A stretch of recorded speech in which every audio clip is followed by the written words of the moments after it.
श्रीरामचंद्र परब्रह्मणे नमः। श्रीगुरुभ्यो नमः। श्रीमात्रे नमः। श्रीगणेशाय नमः।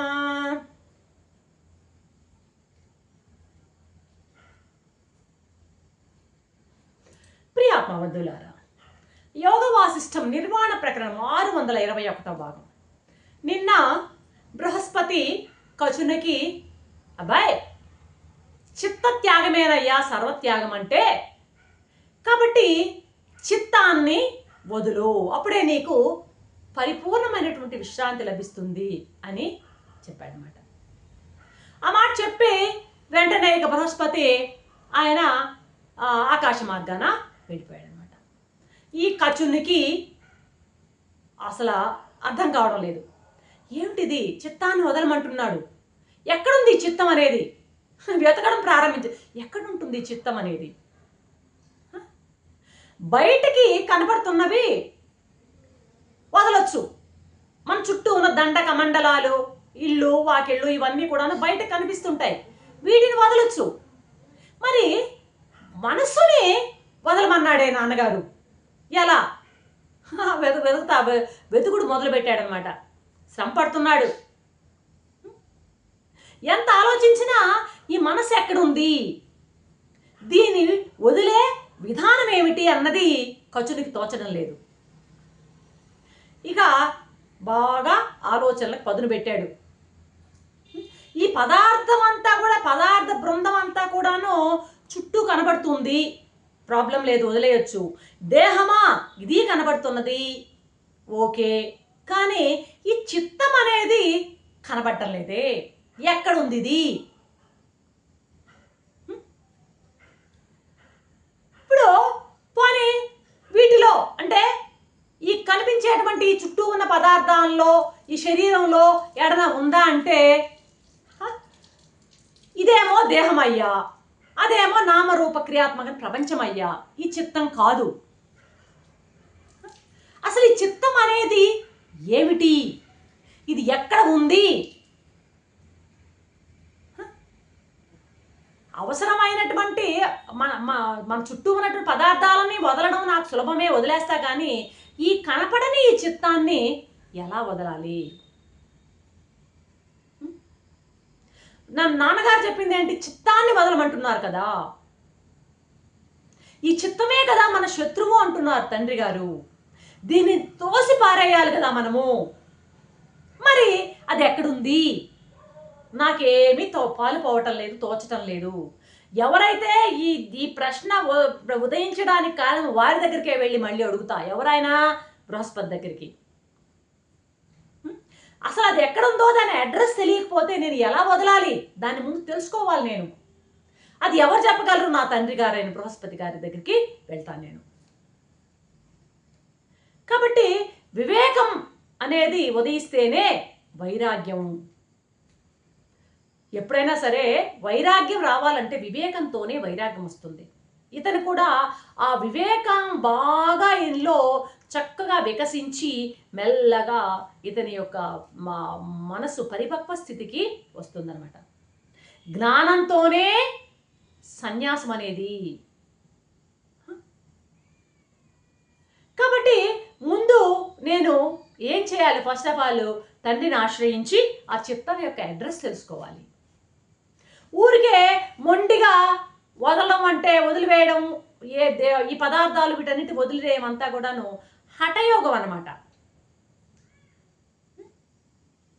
కాబట్టి ఈ హఠయోగాన్ని నేను ఆశ్రయించను, తండ్రి గారిని ఆశ్రయించి తన యొక్క వివరాలన్నీ తెలుసుకుంటాను అనుకున్నాడు అనమాట.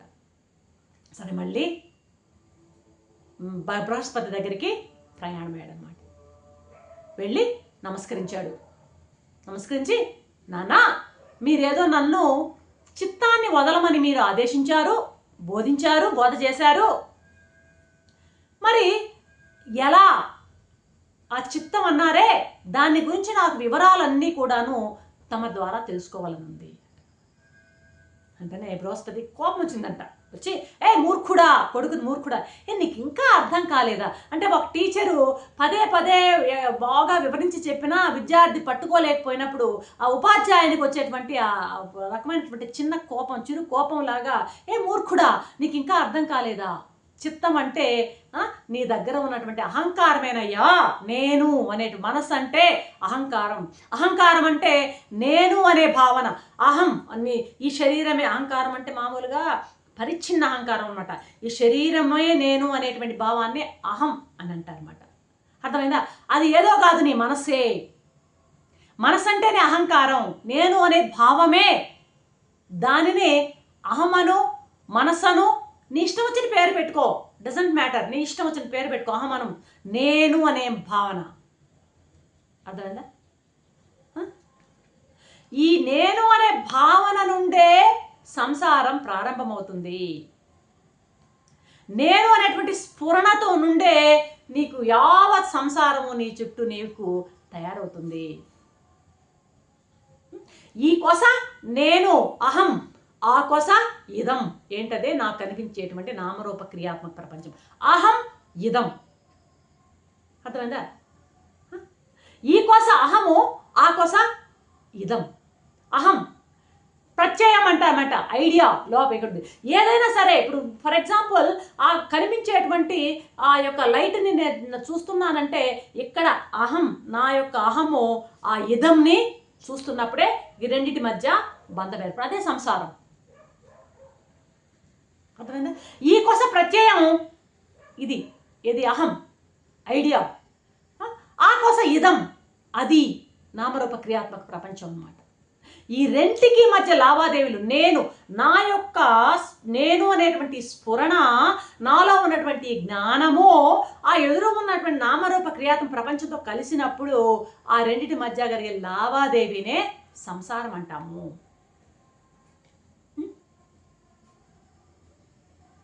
కాబట్టి ఆ లావాదేవీలే మన ఎక్కడి నుంచి ప్రారంభమవుతున్నాయంటే మనసు నుంచే, అహం నుంచే ప్రారంభమవుతున్నాయి.